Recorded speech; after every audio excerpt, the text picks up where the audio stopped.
Paşinyan haqlıdır, onun hakimiyyətə gəlişi. Güclü Ermənistan partiyasının lideri, ev həbsində olan iş adamı Samvel Karapetyan İrəvanın Azadlıq meydanında keçirilən mitinq iştirakçılarına göndərdiyi video müraciətində hakimiyyətə gələcəyi halda 300 min iş yeri yaradacağını, Rusiya ilə strateji müttəfiqliyi bərpa edəcəyini, diaspor ilə əlaqələri gücləndirəcəyini, kilsənin rolunu yenidən artıracağını vəd edib. Axar, az xəbər verir ki, bu sözləri politoloq Elxan Şahinoğlu qeyd edib. Samvel Karapetyan baş nazir Nikol Paşinyanın müxalifət hakimiyyətə gələrsə, sentyabr ayında Azərbaycanla müharibə başlayacaq tezisinə belə cavab verib ki, o müharibəyə başlamaq fikrində deyil. Buna baxmayaraq, Karapetyan müraciətində Azərbaycanla sülh quruculuğu, Ermənistan konstitusiyasının dəyişdirilməsi məqsədlə referendumun keçirilməsi və Tramp yolu barədə heç nə deməyib, əksinə Artsaqda etnik təmizləmə həyata keçirilib, iddiasını səsləndirib. Paşinyan haqlıdır. Samvel Karapetyan kimi birisinin hakimiyyətə gəlişi sülh quruculuğu və bölgə ölkələri arasında əməkdaşlıq üçün yaxşı heç nə vəd etmir.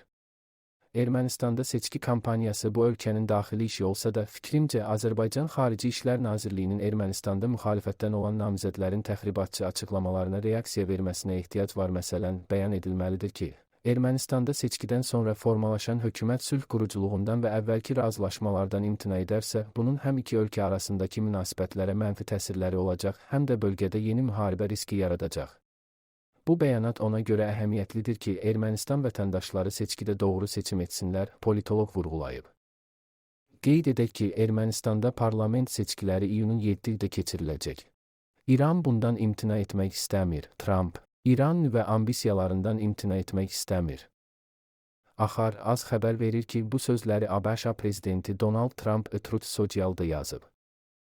O bildirib ki, İslamabadda bir çox cəhətdən razılaşdırılmış məqamlar hərbi əməliyyatları sona qədər davam etdirməkdən daha yaxşıdır.